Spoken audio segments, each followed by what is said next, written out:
acaranya religi semua, nggak ada yang dalam tanda petik nggak ada acara-acara yang berbau terbuka aurat dan sebagainya. Tapi pas Syawal dibuka lagi semua, mau malam terus seperti apa. Kita jangan sampai seperti itu. Jika ketika kita sekarang rajin baca Qurannya, pengen belajar tasnya rajin, datang ta'limnya rajin, pas Syawal itu pun harus sama. Sehingga semangat Ramadan itu tetap ada di bulan-bulan yang lainnya, bukan hanya Ramadan doang. Sehingga Ramadan itu manfaatnya terasa sekali gitu bagi kita, ya, bagi kita. Karena di Ramadan itu seperti halnya kita start ibadah yang paling rajin itu di Ramadan. Kok di Ramadan kita rajin ibadahnya, plok Syawal nggak ada sama sekali, nggak ada sama sekali misalnya. Sama dengan kalau kita mau haji, wah di sana mah kita taubat apa datang ke sini biasa lagi. Nah, itu hajinya bagaimana itu? Kan haji yang mabrur itu kalau datang ke sini mengamalkan nilai-nilai ibadah haji itu. Kata Umar loh, yang ngomong Umar bukan saya. Yang ngomong mabrur atau ya.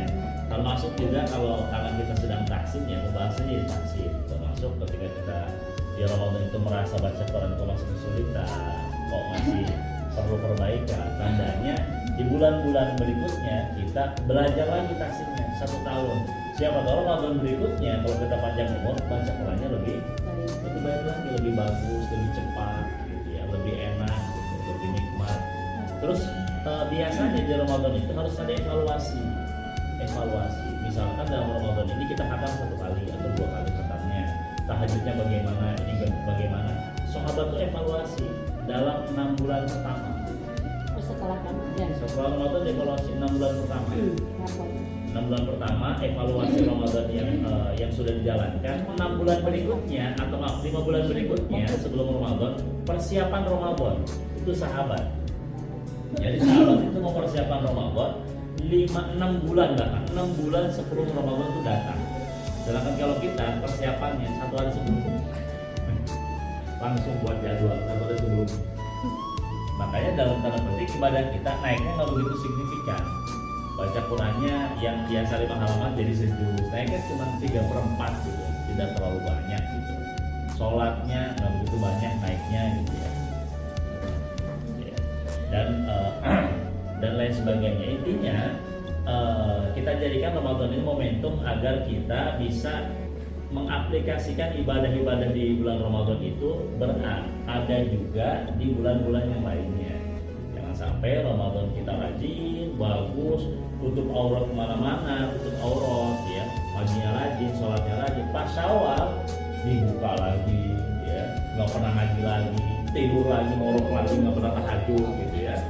Jangan sampai, tetap harus ada agar semangat Ramadan itu hidup di bulan-bulan yang lainnya. Itu biasanya pembahasan di akhir-akhir Ramadan. Karena kalau itu Qadar kan sudah membahas sebelumnya. Nah, pembahasan sekarang itu adalah bagaimana biar Ramadan itu terus terasa gitu, terasa di bulan-bulan berikutnya. Maka saya mengajak teman-teman semuanya, jangan sampai ibadah yang sudah kita rencanakan di bulan ini itu hanya di bulan Ramadan aja, di bulan yang lainnya nggak ada. Kalaupun tetap kita jalankan, mungkin dari segi kualitasnya lebih agak menurun atau lebih sedikit kuantitasnya. Ramadan kan tarawih 20 rakaat atau yang 36 atau yang 8. Datang ke Syawal cuma misalkan sholat hajat doang atau sholat witir doang, beres isyanya gitu ya, atau sholat tasbih atau sholat apa. Tahajudnya biasa 8 rakaat, biasa berapa rakaat kan bebas, nggak ada batasannya ya. Di sini 2 rakaat sampai 4 rakaat tetap berjalan gitu. Dan bangunnya tetap sebelum subuh. Jadi jangan sampai bangun sebelum subuh hanya pas sahur. Dan ingatnya mau sahur, ingatnya, waduh sahur doang ingatnya. Pas bulan sahur pas waktu itu saya tenang banget ya. Waduh, ada sahur besoknya nyaman sampai subuh 12 gitu. Jangan begitu ya. Saya banget. Kalau ada yang ketawa berarti ada yang masuk ke hati Ustaz gitu. Alhamdulillah ya. Tausiahnya bermakna. Ada yang tersungking tadi ya. Tersadar Ustaz. Tersadar. biasanya khawatir bulan Syawal itu kan bulan banyak makanan ya. Bagaimana buat langsung puasa ya misalnya? Nah, aslinya ini dari guru saya ya, Iya. dari guru saya langsung dari Kemudian. Kiai Najib Ustadz Abdul Rahman. Kata beliau puasa Syawal yang paling afdol itu pas tanggal 2 Syawal. Itu lebaran, hari lebaran nih.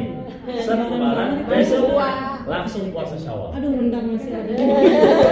Makanya mau bilang goda.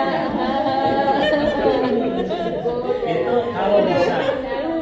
Jadi kalau bahasa guru saya, orang yang bisa puasa Syawal tanggal 2 itu hebat. Hebat Ujiannya banget. banyak ya.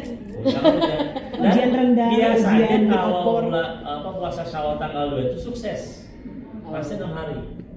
Tapi yang nanti aja deh setelah seminggu itu nggak jadi puasa Syawal.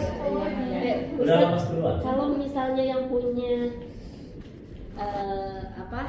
utang kan ya, jadi kan misalnya kan kemarin kan kita Ramadan ada utang. Nah itu diutamakan puasa bayar utangnya dulu atau Syawalnya dulu? Atau Niatnya ngono. Oh, berarti kan langsung modal dulu kan? langsung ngobrol aja. Ya.